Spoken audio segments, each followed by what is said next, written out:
Buenos días, buenas tardes, buenas noches. Pues otra vez por aquí en Mujeres Fuera del Sistema. Hola Mari, ¿cómo estás? Hola Ana Luisa, ¿cómo estás? Bien, feliz de siempre estar aquí contigo. Buenos días, buenas tardes, buenas noches. Y bueno, recordando a Rosalba que anda en varias cosas hoy y no nos pudo acompañar. Y bueno, hoy con un programa de lujo con Esperanza del Consuelo Román, una compañera feminista de trayectoria, que pues nos hemos encontrado en diferentes momentos y me da mucho gusto tenerla por acá. ¿Cómo estás, Esperanza? Hola Ana, estoy contenta de estar aquí sentada junto a ustedes. Un saludo a Rosalba y de verdad estoy muy emocionada. Me gusta mucho cómo me presentaste, qué bonito.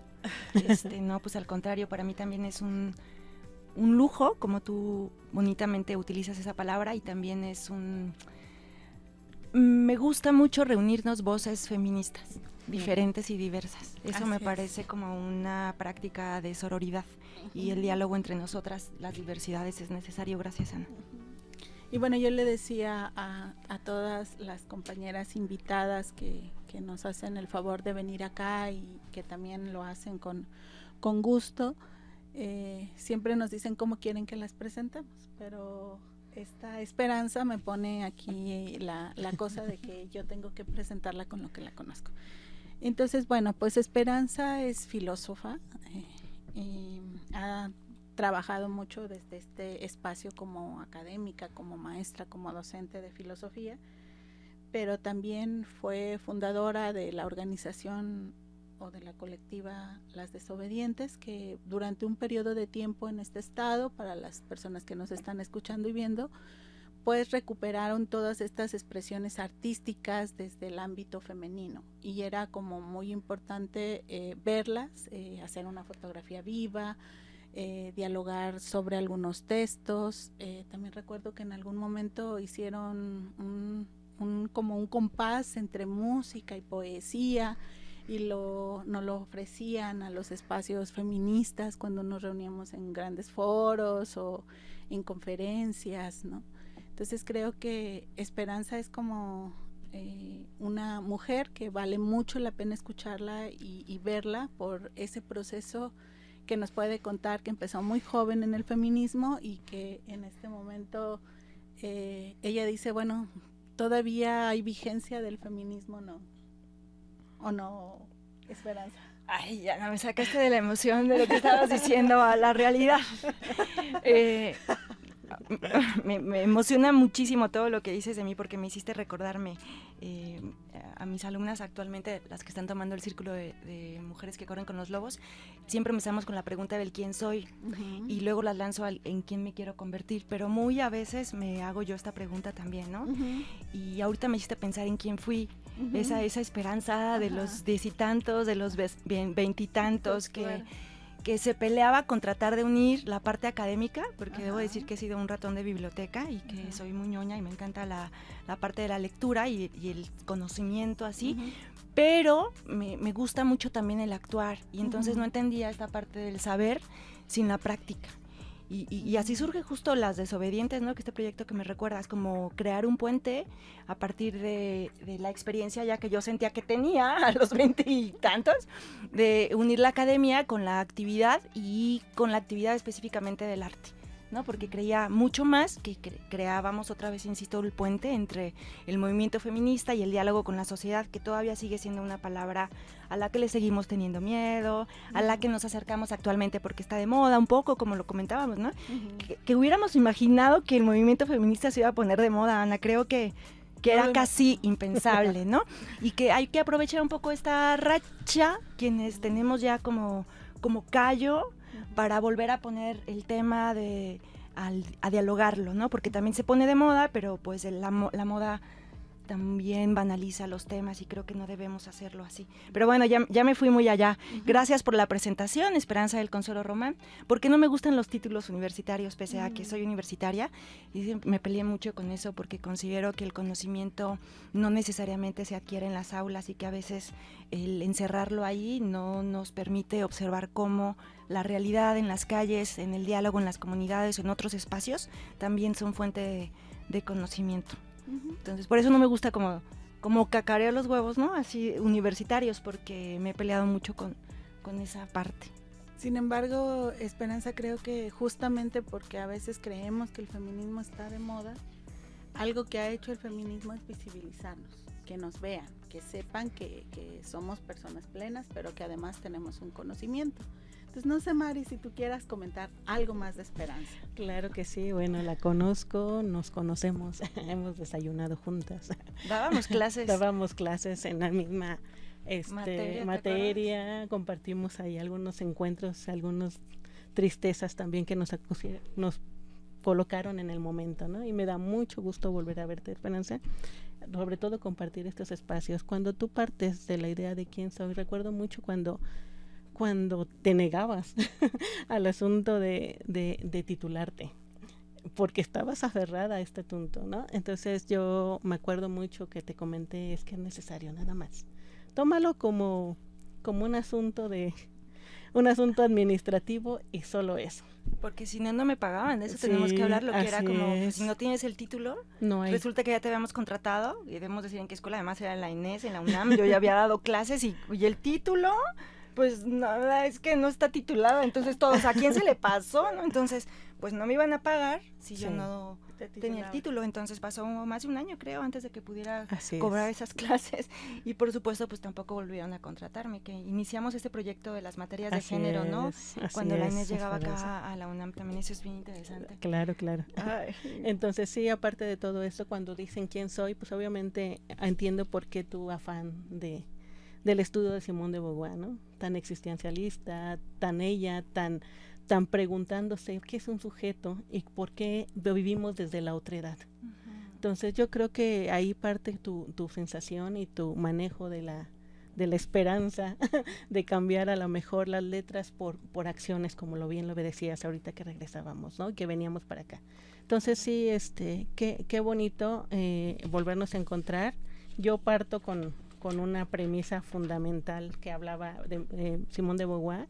La tuve que anotar porque he de decirte que, bueno, algo también que siempre discutíamos, Esperanza, no sé si lo recuerdas en aquellos entonces, es que tú me decías que no se nace mujer, y yo te decía siempre, sí se nace.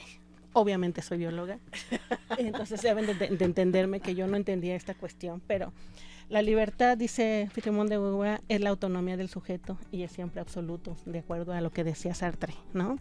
Y entonces esta Beauvoir decía ser humano pleno de derechos, y sin embargo sigue siendo un ser humano pleno de derechos como el hombre es considerado por la cultura y la sociedad, o sea, la otra.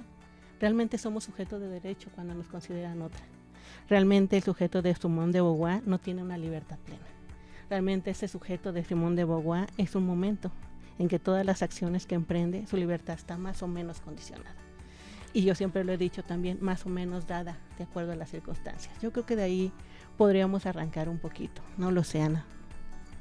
Sí, pues creo que este caminar de esperanza y también vinculado a Simone de Beauvoir, la invitamos justamente por eso, porque yo creo que muchas compañeras que vean o que escuchen el podcast, pues van a recordar a Esperanza en algún momento, en algún lugar, hablando de Simone de Beauvoir.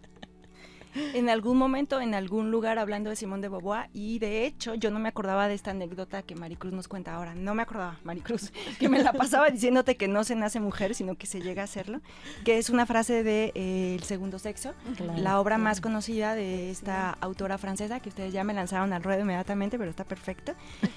Hay varias autoras que me han llevado a ser congruente con un estilo de vida que yo personalmente he ido forjándome, ¿no? Como esta renuencia a lo académico por considerar de repente que solamente desde ahí puede partir lo válidamente correcto, ¿no? Sin embargo, considero que es importante, en fin.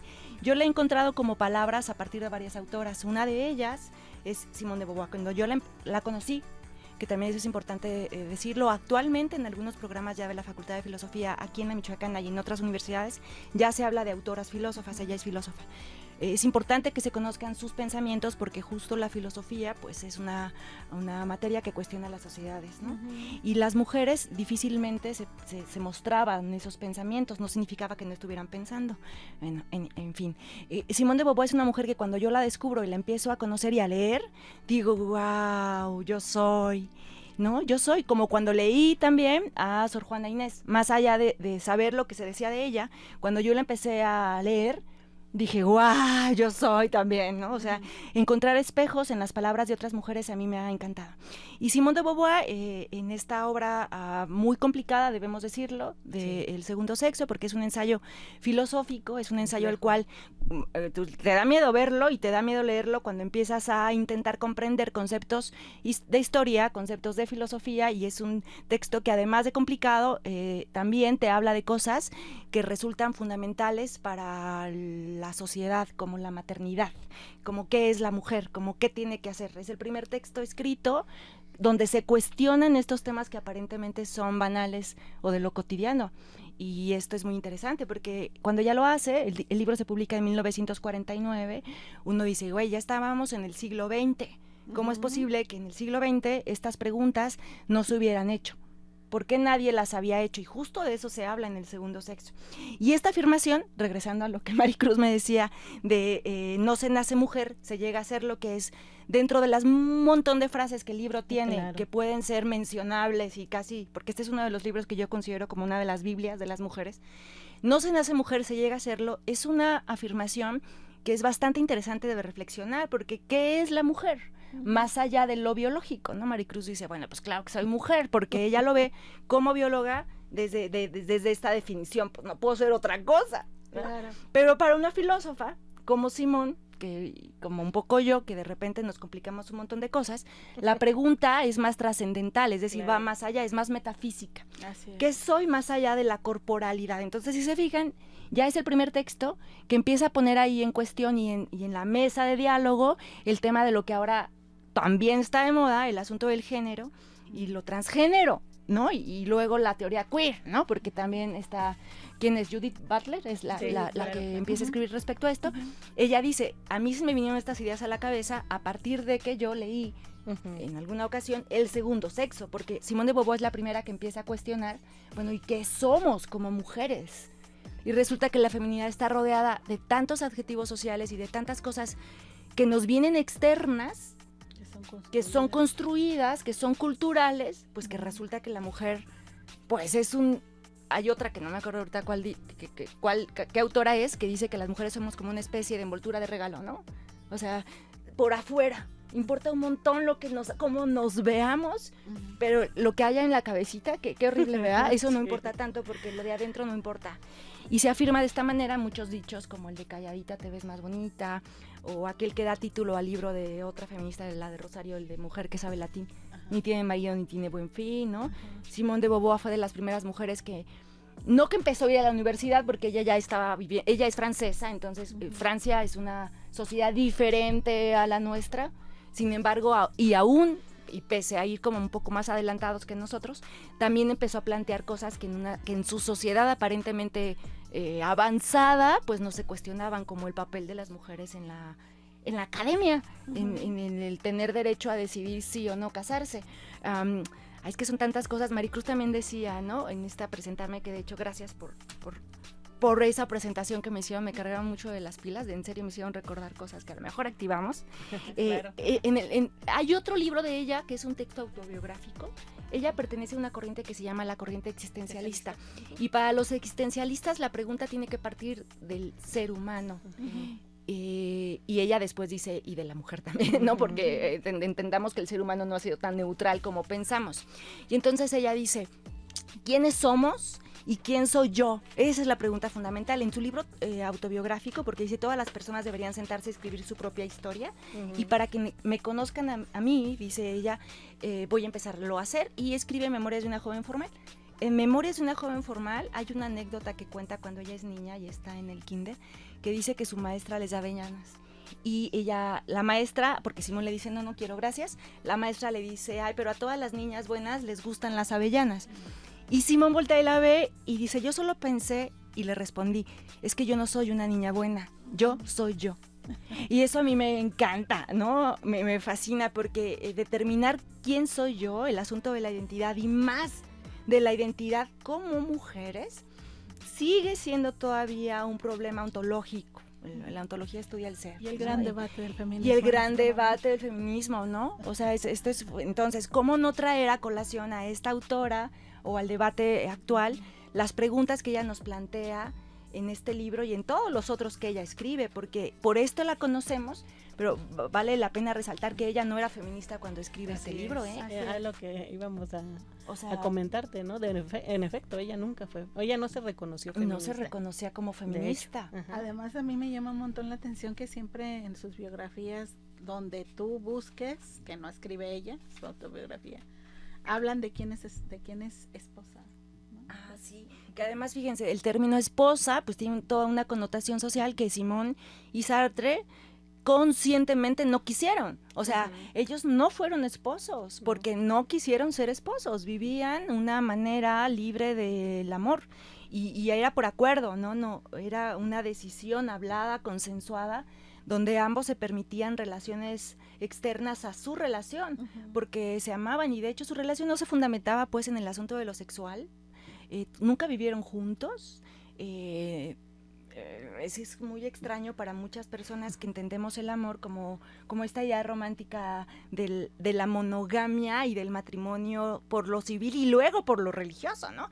Acordémonos que el existencialismo es ateo, es una corriente que viene a cuestionar la figura de la divinidad como determinante en nuestra vida, o sea, quien determina nuestra vida es la decisión personal, lo que como individuos decidamos. Por eso un concepto importantísimo también para el existencialismo es la libertad, claro, y la responsabilidad que viene con la libertad, ¿no? Porque no es nada más de, puedo hacer lo que yo quiera, claro, pero ojalá que en realidad, que cuando tú puedas hacer lo que quieras, tengas la capacidad de ser consecuencia con las consecuencias, valga la redundancia, de tus acciones. Pero bueno, regresando, Sartre no fue su esposo. Y eso es muy loco, o sea, yo lo he leído en su autobiografía. Sí, la esposa de Simón, y nunca te dicen qué decía ella. Claro. Y conocemos el existencialismo por un montón de autores o por Sartre, cuando además, fíjense, Sartre no publicaba ninguno de sus libros, bueno, al menos eso nos cuenta él, en sus memorias también, y Simón. Sartre le pasaba todos sus escritos a Simón para que ella los leyera y se comentaban sus textos, había un diálogo, esta importancia de, oye, yo estoy pensando esto, ¿qué opinas tú? ¿No? Y venía una retroalimentación, entonces esto es maravilloso, fíjate, para muchos que estudiamos filosofía, esta pareja es como lo que muchas personas desearían encontrar en su vida, ¿no? Un interlocutor claro, de tus ideas. Y hay muchas personas que piensan que lo viven, pero bueno, después hablamos de los mitos del amor romántico. Después hablamos de eso. Hoy estamos hablando de cómo, porque además ellos aparentemente lo lograron, ¿no? Simón de Beauvoir conoció a Morelia, no sé si sepan que vino una vez por acá, y vino con un amante, que es Nelson Algren, un fotógrafo norteamericano, se hicieron un viajecito, y dentro de esas visitas fueron a Pátzcuaro, fueron a Morelia, y Sartre sabía eso, ¿no? Le contaba, de hecho, en sus textos biográficos está, cuando le está contando a Sartre, cómo platicaba con el otro de lo que platicaba, y eso es maravilloso, porque no nos cerramos a entender el amor como una especie de cárcel de solo contigo, ¿no? Y lo sacamos del asunto de lo sexual, que es lo que nos da mucho coraje, ¿no? Cuando pensamos en monogamia, decimos, solo conmigo te vas a acostar.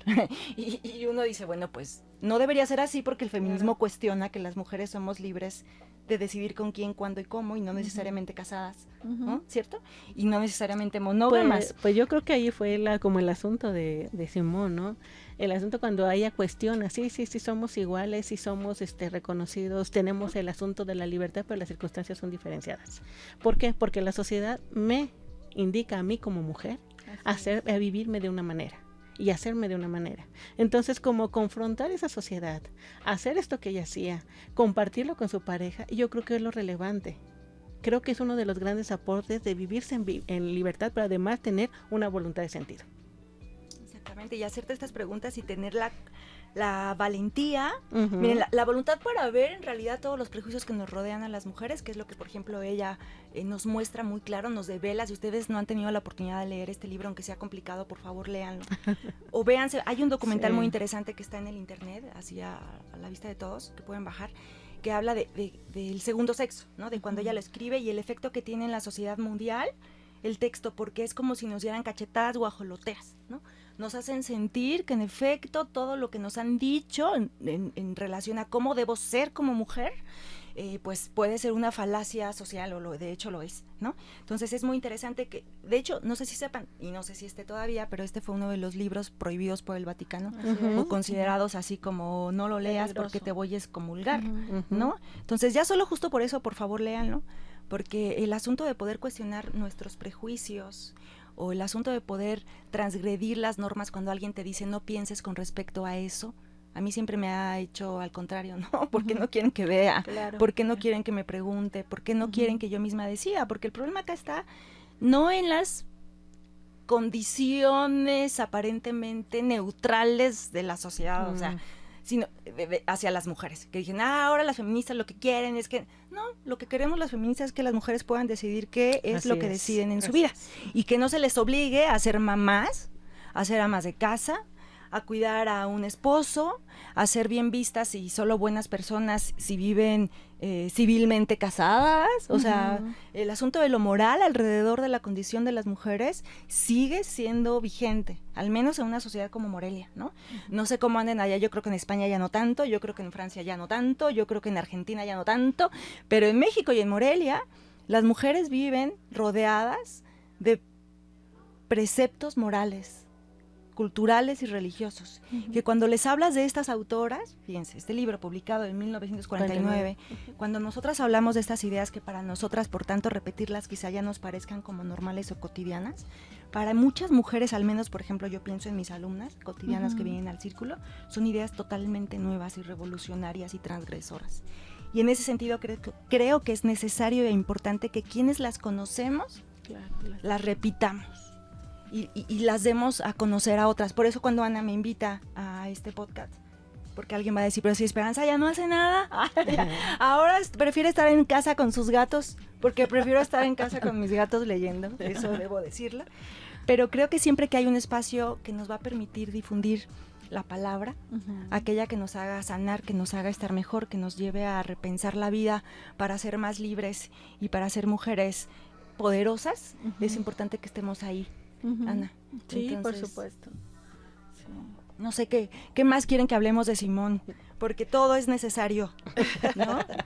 Pues acabas de dar como algunas ideas que justamente como mencionas para las compañeras, para las mujeres que nos ven, que no la conocen, pues vale la pena conocerla, ¿no? Simón, como bien lo dices, es complicado leerlo, sobre todo para las que no somos filósofas, pero nos deja muy claro cómo a principios del siglo había una mujer valiente que fue definiendo no solo su forma de ser académicamente, justamente, sino preguntándose cómo quería ser como mujer. Y creo que esa es una enseñanza para todas.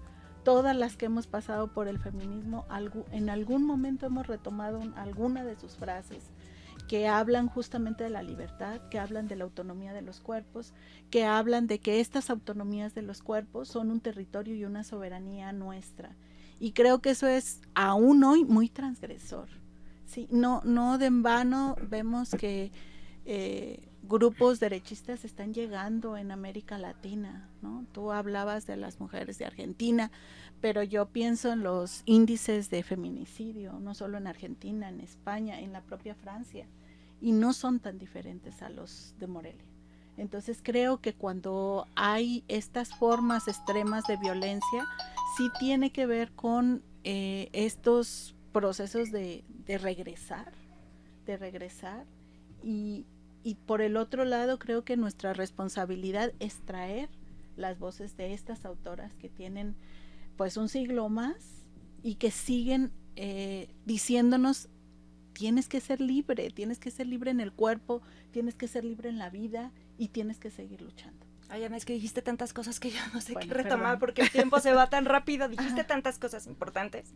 Mira, claro que es necesario que volvamos a hablar estas palabras, porque aunque hayan sido escritas y pensadas y publicadas a mitad del siglo XX, son ideas que para muchas chicas que están llegando al movimiento, porque llegan ya después de años de lucha y se encuentran en efecto con cambios sociales, para ellas, para muchas de ellas, parecería que no es necesario conocer el antes, pero es súper necesario conocer el antes. No nos podemos brincar. no nos podemos sumar, por ejemplo, movimientos y conocer algunas de sus bases, entre ellas esta autora, ¿no? Uh-huh. Hay un montón que justo por haber estado invisibilizadas desde la academia, que de hecho también ya se empieza a hablar ahora, ¿no? Retomemos el pensamiento de las filósofas. Al menos en la universidad están haciendo actualmente algo Uh-huh. esto, ¿no? Por ahí creo que la doctora Guadalupe Zavala acaba de publicar un texto donde se retoma el pensamiento de algunas mujeres en la historia de la filosofía. Entonces, fíjense, cada vez decimos, están invisibilizadas y las nombramos, pero no las conocemos. Así es. Entonces es muy importante que las nombremos y las conozcamos. Eso nos va a abrir un panorama increíblemente diferente respecto a lo que hemos pensado de nosotras mismas, ¿sabes? Que nos explicamos la realidad a partir de las construcciones sociales, religiosas, sociológicas, psicológicas, de lo que nos dicen que debe ser. Y creo que la pregunta, que ella como buena filósofa, las preguntas son la base de la filosofía, se hace. Y aquí lo importante es que no necesitas ser filósofa o estar en la academia para hacerte estas preguntas, porque claro, todas las personas tienen esta necesidad, ya lo decía María Zambrano, de hacerte las preguntas existenciales o esenciales de la vida. ¿Qué uh-huh. soy? ¿Qué quiero? Uh-huh. ¿A dónde quiero ir? Aquí el problema es que a las mujeres no se nos había dado como el derecho de tener una respuesta individual a esas preguntas. Yo creo porque que ni la derecho al menos hacértelas. Las respuestas a estas preguntas siempre tenían que girar en torno a cómo voy a estar para los demás, ¿no? Ya lo dijo también esta Virginia Woolf en La habitación propia. Si las mujeres no tienen publicadas novelas, no solo porque no se les deja publicar con su nombre y tienen que hacerlo con un seudónimo, sino porque nunca tienen tiempo y siempre están al cuidado de los otros o no saben leer y escribir, porque incluso leer y escribir ha sido una lucha, ¿no? Para las mujeres. Entonces, parecería que las cosas ya no son complicadas para nosotras y esto en realidad empieza. Llevamos un montón de siglos y de años regidas por un sistema patriarcal, aunque suene redundante, y tenemos que nombrarlo también así, porque entonces invisibilizamos ahora, ¿no? Resulta que hemos tenido logros y ahora las feministas somos unas exageradas por decir que todavía hay un montón de cosas que cambiar. Uh-huh. Entre ellas, el plantearnos qué significa el feminismo, ¿no? Ahora que decíamos, por ejemplo, y bueno, y está de moda, pero empecemos a hablarlo en plural, ¿no? Porque somos mujeres, no mujeres, sino caemos en los mismos prejuicios que hemos querido romper, ¿no? Uh-huh. Si no eres de estas, no eres, ¿no? Leí el otro día en un texto budista muy interesante que decía que todos los ismos uh-huh. tienden a ser totalitarios. Y yo dije, ¡oh! Me senté y como que medité todo el día, ¿no? O sea, como que dije yo, a ver. Porque es verdad que también he aprendido a ser más flexible. La mujer indígena no ve el mundo igual que una mujer que vive en la ciudad de Zacatecas, a una que vive en la ciudad de Morelia. La mujer negra, las mujeres. Ajá. Las mujeres. Y yo misma, a través de los años, no soy la misma, güey. Ahora me dan flojera un montón de cosas que veía que hacía con las desobedientes. Ajá. O sea, me dan literalmente un montón de flojera. Decía, ¿de veras? Me gastaba todo mi dinero en las fotos, en la intervención, en las pancartas para la marcha. ¿Te acuerdas las marchas, Ana? Íbamos 5 monas ahí, claro. ¿No? O sea, con un listón de metro. Cuando ya nos financiaba por ahí alguna diputada, una manta ya, porque decíamos, wow, ya se están sumando a que esto va a pegar. Y ahora yo al menos ya tiene varios años que no asisto a la marcha del 8 de marzo, uh-huh. pero siempre digo, wow, yo me acuerdo cuando éramos 3, qué bueno que ha tenido resonancia. Claro. Pero creo que es muy importante que replantearnos algunos conceptos que ya están ahí pues en autoras y bueno, conocerlas para poder repensar y actualizar, ¿no? ¿Qué necesitamos las mujeres actualmente? ¿Qué necesitas tú como mujer? Uh-huh. ¿Qué construye tu felicidad? ¿Cómo te apropias? Fíjate esto que decías ahora, ¿no? ¿Cómo nos apropiamos de nuestros cuerpos? Que no es haciéndonos una cirugía plástica, ¿no? Lo interesante que sería por ahí replantearnos el tema de amar nuestro cuerpo como lo tenemos, porque el mejor cuerpo es el que te funciona y el que tienes, ¿no? Quienes hemos estado en situaciones de vida o muerte, nos damos cuenta de que lo importante del cuerpo no es que esté bellamente estereotipado, pero bueno, esos ya son otros rollos, pero de alguna manera Simone de Beauvoir ya los plantea en El segundo sexo, cuando dice la belleza de la mujer radica en su cuerpo, y entonces, y otro tema importante de Simone, la vejez, que hasta tiene un ensayo, ese es el que me estoy chutando ahorita, chicas, porque ya llegué a los casi 45, y entonces estoy pensando el tema de cómo quiero envejecer. y de cómo envejecemos las mujeres diferentemente, porque un hombre empieza a envejecer y sus canas lo hacen atractivo, sus arrugas más guapo e interesante, pero las mujeres empezamos a envejecer y estamos feas, píntate esas canas, ¿no? O sea, es decir, a nosotras no se nos ve como lo interesante en nuestras canas, ¿no? Y eso deberíamos también empezar a hablarlo y a cuestionarlo. Ajá. Sí, totalmente de acuerdo. Creo que esta esencia de Simone de Beauvoir por la libertad, por esta autonomía, para mí como feminista ha sido fundamental compartirla con otras mujeres, por lo que bien dices, no todas somos de la misma manera, ni todas nos vemos igual, ni incluso la autonomía para las mujeres indígenas ha sido muy fuerte retomar esta parte de la autonomía, porque cuando empiezan a ser autónomas pareciera ser que se despegan de todo un fundamentalismo étnico, y entonces, ¿cuál es el límite de ese proceso? Para nosotras como feministas de otra época, creo que el envejecer, planteabas tú, ¿no? Yo como envejezco, dignamente. Y a mí me critican mucho porque no me pinto las canas, por ejemplo. Pero para mí es algo importante no pintarme las canas, ni no tanto por el asunto de que quiero que se me vean, sino porque soy muy decidiosa para hacerme cosas en el cuerpo. Y no me gustaría traer la pintada aquí y acá y allá. O sea, cada una como se siente, pero yo he tenido que aprender a defender justamente como quiero envejecer dignamente. A voltear y decir, me gusta así. Uh-huh. Pero y no te tienen que obligar el entorno a que te tengas que pintar para poder estar en una reunión, por ejemplo, ¿no? En cierto puesto. Claro, pero creo que Simón lo decía muy bien, deber ser en público como mujer, que se va haciendo, cómo te haces también en determinadas edades, ¿no?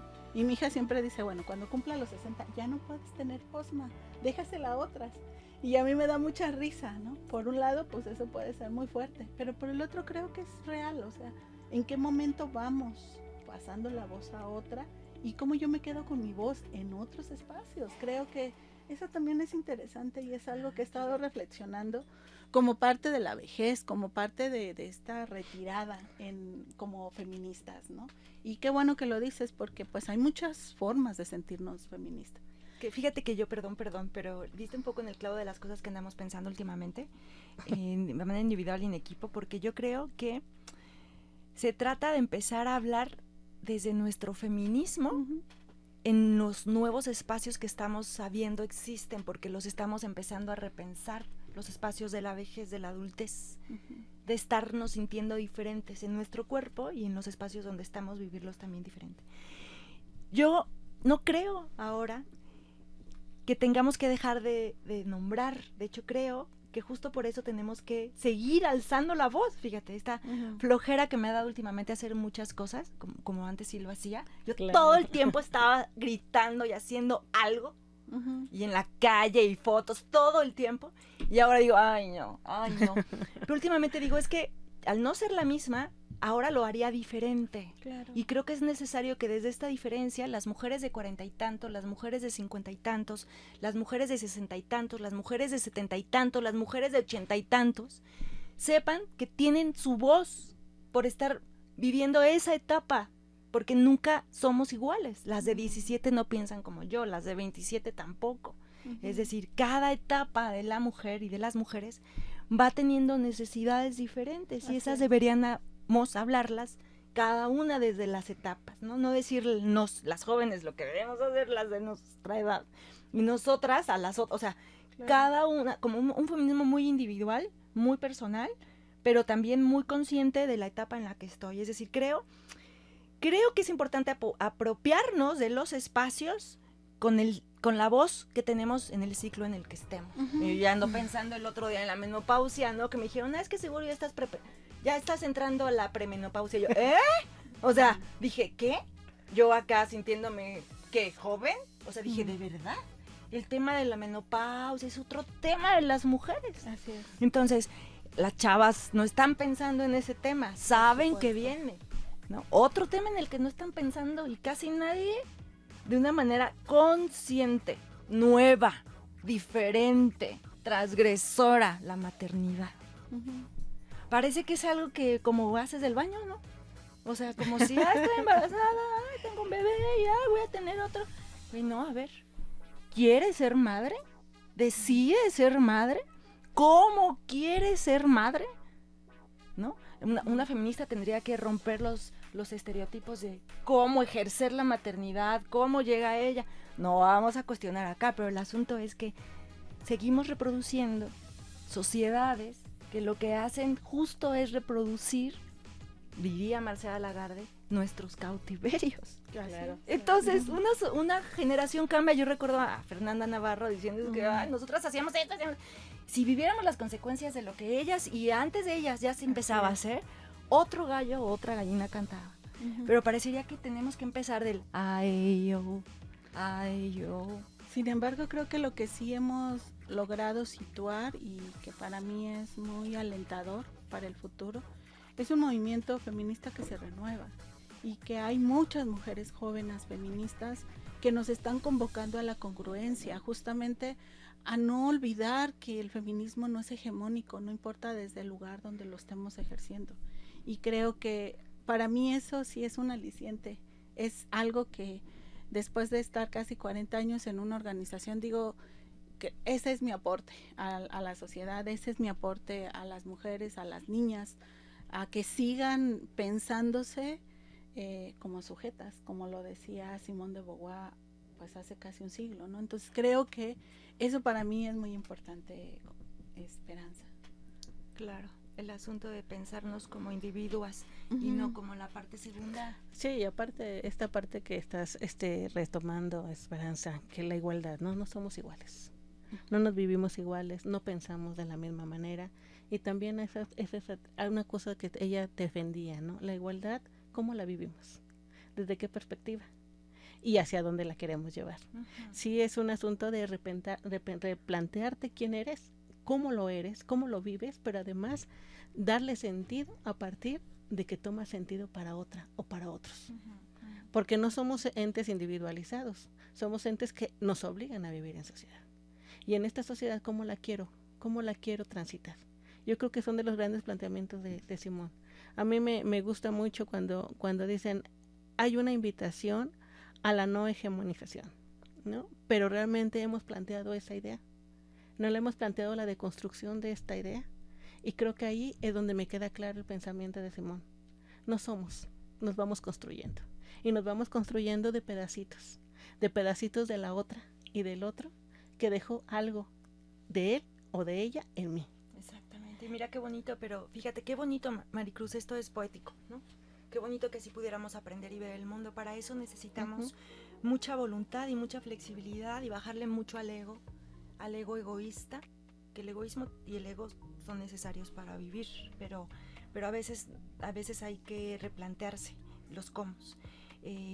No siempre tenemos la razón, claro. Y es importante entender justo a partir de los ojos de otras personas, de otras mujeres, de otras vivencias, que la realidad puede ser muy diferente, que las verdades, hablamos en plural, así como decimos feminismos, también hablamos de verdades, no de la verdad. Claro. Y entonces es muy importante y necesario entender que yo puedo no tener razón, ¿no? Que a lo mejor esto ahora que les estoy diciendo totalmente convencida, a lo mejor después leo otra cosa y digo, ay, tengo que decírselo a Ana, claro, que he descubierto, ¿no? O sea, y yo pediría disculpas por haber pensado de esta manera, claro, ¿no? Sin embargo, hasta ahora cada vez que yo me doy cuenta de que cuestiono mi vida personal, la sociedad en la que vivo, me doy cuenta que es un constructo. Eso significa que no hay una esencia de como lo natural, ¿no? Sino que está impuesto. Digo, pues ¿por qué no es como yo quiero? Claro. ¿Por qué no impongo mis propias normas, no? Ana nos llamaba acá de autonomía. Pues claro que es un concepto de hecho difícil para hombres y mujeres en una sociedad como la nuestra, pero para una mujer más. Recordemos la raíz de la palabra, ¿no? Autos, yo, nomos, normas. Entonces, crear nuestras propias normas pues implica un sujeto éticamente responsable de su vida. Y eso es bien difícil en una sociedad donde no nos han enseñado ni a pensar y donde parecería que hay normas ya, pues ahí están los 10 mandamientos de cómo te tienes que portar y síguelos y ya, ¿no? La felicidad va a venir a tu vida y Dios estará contento contigo, ¿qué más quieres? Pero la vida es más allá, implica preguntarnos un montón de otras cosas, y si no aprendemos en esta vida, diría el budismo, pues aprenderás en otra. Claro. Entonces mejor despertemos a la hora. Retomo, necesitamos mucha flexibilidad en nuestras ideas para aceptar que es muy probable que esté equivocado. Así Pero eso es. también nos abre, el conocer otras formas, otras divisiones, nos abre, no nos casemos nunca con tener la razón, al contrario, muy al estilo socrático, ¿no? Yo solo sé que no sé nada, Que no sé. y darnos cuenta que la vida no nos va a alcanzar para conocer todo aquello que es por conocer, ¿no? Así es. Maravilloso. ¿Qué creen? Que ya pasaron los 40 que ya minutos. nos van a correr. Pues, ¿cómo cerraríamos? ¿Cómo cerrarías, Esperanza, Maricruz? Maricruz, te doy la palabra. Yo cerraría primero con el agradecimiento siempre de estar aquí, de tener voz. Siempre he dicho que me considero una mujer privilegiada, porque dentro de todas mis limitantes socioculturales he logrado tener voz en los momentos y en los espacios que a lo mejor han sido negados para otras y otros, ¿no? Entonces yo agradezco a la vida volver a coincidir con Esperanza. Agradezco que siempre podamos estar aquí compartiendo, pero sobre todo agradezco poder tener entendimiento de lo que son las palabras y las cosas, diría por ahí otro famoso filósofo, ¿no? Pero la cuestión es, creo y sigo considerando, y lo voy a decir desde muy profundo de mi ser, porque negar esto sería negarme como lo que soy. Creo que sí nacemos mujeres, pero nos vamos deconstruyendo afortunadamente. Vamos construyendo esta mujer que quiero llegar a ser. Y eso lo agradezco mucho. Qué bonito. Yo también quiero agradecer siempre esto que dice Maricruz, es necesario, y poder tener voz, sobre todo en contextos donde no todas las mujeres la tienen, y poder ser puente entre pues esas mujeres y otras personas. Es maravilloso estar en un medio de comunicación, es increíble, es un don.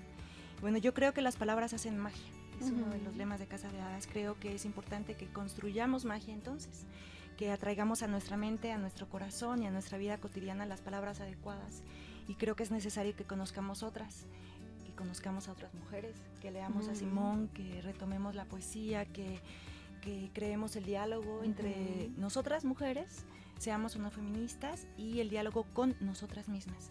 Creo que es importante la pregunta del quién soy, y creo que a lo mejor el mejor tiempo es ahora, siempre es tiempo.